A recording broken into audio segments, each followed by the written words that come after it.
اپنی آنکھوں سے دیکھا ہے مسجدیں بھری ہوئی ہیں، 5,000 کا مجمع ہے، لیکن فجر سے پہلے محفل ختم کی گئی، فجر کی نماز میں ریگولر نمازی بھی نہیں آتے، وہ بھی بھاگ جاتے ہیں۔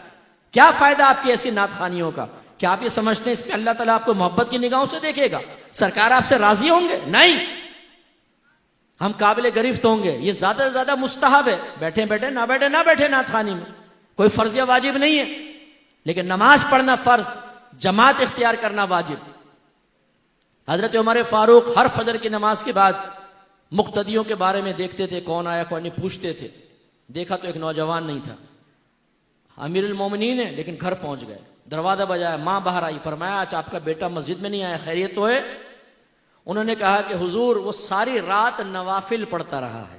یہ نہیں کہا نعت خوانی میں بیٹھا ہوا تھا، دوستوں کے ساتھ چلا گیا تھا، ڈیوٹی سخت تھی، نہیں، وہ ساری رات نوافل پڑھتا رہا تھا۔ فجر کے ٹائم اس کی آنکھ لگ گئی اور اس کی جماعت نکل گئی۔ نماز قضا ہوئی یہ نہیں کہا ماں نے، جماعت نکل گئی۔ عمر فاروق رضی اللہ تعالیٰ عنہ نے فرمایا کہ اے خاتون، اگر تیرا بیٹا ساری رات سوتا رہتا لیکن فجر ہمارے ساتھ جماعت سے ادا کرتا تو اس کی فجر کی جماعت اس کی شب بھر کی عبادت سے بہتر تھی۔ خدا را اس خوش فہمی سے باہر آؤ، سنیوں باہر آ جاؤ۔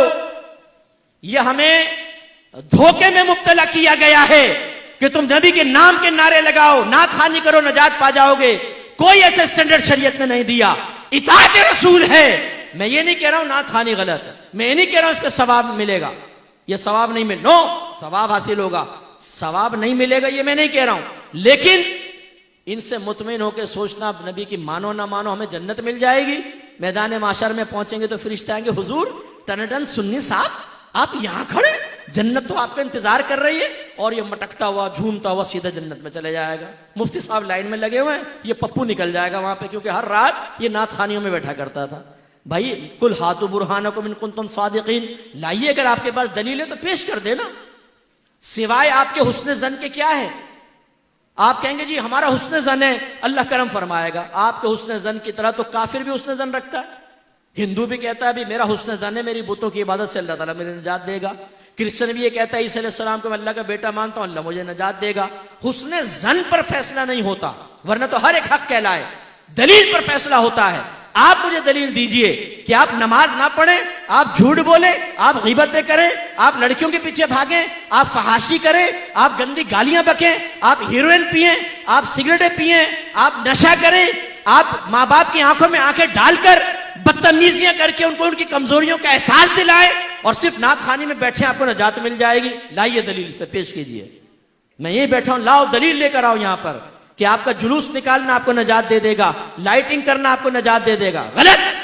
اگر کسی نے آپ کا ذہن بنایا ہے، کسی نعت خوان نے ذہن بنایا ہے کہ آپ سرکار کی محفل میں بیٹھے ہیں، اور جو سرکار کی محفل میں آتا ہے سرکار بروز قیامت اس کو سینے سے لگا کر جنت میں لے جائیں گے، آپ کے اوپر واجب ہے آپ اس نعت خوان کو بعد میں روکیں اور کہیں اس پہ دلیل پیش کرو۔ ٹھیک ہے ہم تمہاری بات مانتے ہیں، نہیں مانتے مفتی صاحب کی بات، وہ ڈانٹ کے چلے گئے، سخت لہجے میں گفتگو کی، تم نے بڑی پیاری بات کہی، لاؤ دلیل دو، جب تک نعت خوان دلیل نہ دے بند کر لینا اس کو گھر کے کمرے میں، بولنا کہ نہیں جانے دیں گے۔ تم نے کیسے دھوکے میں مبتلا کیا، تم نے ہمیں نمازوں سے دور کر دیا، تم نے تقوی سے دور کر دیا، حرام کھا کھا کر نعت خوانیوں میں آ کر بیٹھ کر ہم سمجھتے نجات ہو جائے گی، کیسے ہو جائے گی؟